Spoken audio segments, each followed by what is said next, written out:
Assalamu alaikum. Менин аты жөнүм Исламбек Тайырбеков.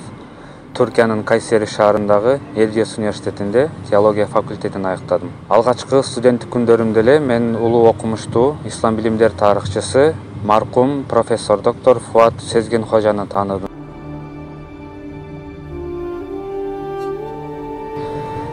Бул кишинин ислам билимдер тарыхы жаатындагы илимий иликтөөлөрү, илимий эмгектери менин исламга, bilimge жана ислам билимдер тарыхына болгон көз карашымды түпкүрүнөн өзгөрттү. Ислам тарыхы бүгүнкү күндө билингендей мифтештирилген аңгемелерди же болбосо согуштук окуяларды гана камтыган бир баяндама эмес, балким бүткүл адамзат тарыхына жаңы бир багыт берген бир маданияттын баян экендигин түшүндүм. Бул улуу маданиятты элибизге жеткирүүнү өзүмө ыйык вазыйфа деп билип, жана бул максатта алгачкы кадамымды таштадым.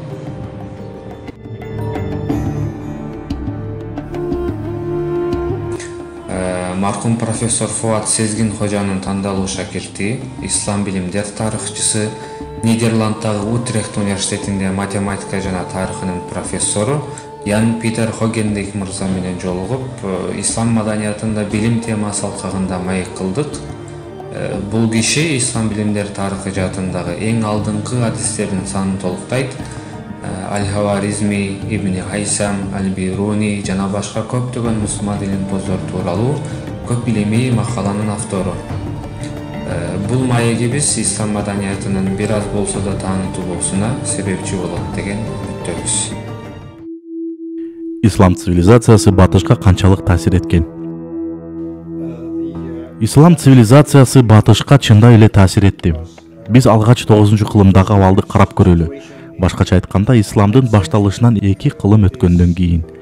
Ал кезде батыш Европада тактап айтса, христиандык Европада илимий билим дээрлик болгон эмес. Мен Испания тууралуу айткан жокмун, анткени Испания мусулмандардын окуп өкүмдарлыгында болчу. Ошентип 9-кылымда илимий ишмердүүлүк болгон эмес. Ал эми 10-кылымда монастырлардагы кээ бир христиан монахтар астрономияга кызыгып, астролябтар тууралуу биле башташкан. Астролябтар көбүнчө Андалусиядан христиандык Европага алынып келинген жана монахтар аларды монастырларында изилдешкен. Бизде булар тууралуу маалыматтар камтылган латынча кол жазмалар бар. Алар астролябтарды жасоого шыктанышканын жана кайсыл бир деңгээлде түшүнүшкөнүн, кайсыл бир жерлерин түшүнө албагандыгын көрө аласыз. Бул алардын астролябтарга кызыккандыгын жана жасоого аракеттенгендигин көрсөтүп турат. Алар ислам дүйнөсүндөгү математикадан да кабардар болушкан. Мындан 2 кылым өткөндөн кийин христиандар Испаниянын бир бөлүгүн басып алышкан жана алар араб тилиндеги илим абдан өнүккөндүгүн билишкен. Көптөгөн араб тексттерин латын тилине которо башташкан. Бул көбүнчө Толедода болгон. Толедо Испаниянын так ортосундагы шаар. Ал жерде чоң катедрлар бар. Арабча тексттерди латын тилине которгон катедрлар мектеби бар болчу. Мында 100дөн ашуун илимий эмгек арабчадан латын тилине которулган. Бул иш-аракет Европада илимий булакты жаратты. Ошонун негизинде Европа өнүгүп алды. Жана алар араб тексттерин гана эмес, грекчеден арабчага которулган тексттерди да алышкан.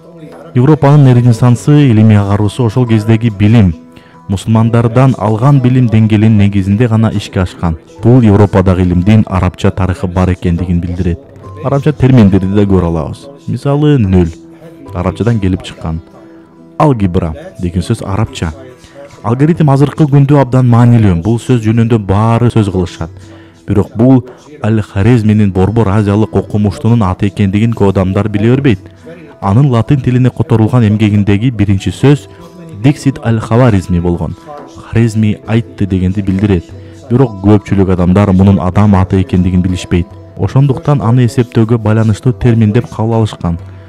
Ошондой эле жылдыздардын аттары мисалга алсак Вега, Альтаир, Денеп сындуу жылдыздардын көптөгөн аттары арабча жана Зенит, Азимит сыяктуу сөздөр астролябия терминдери жана араб дили менен келип чыккан.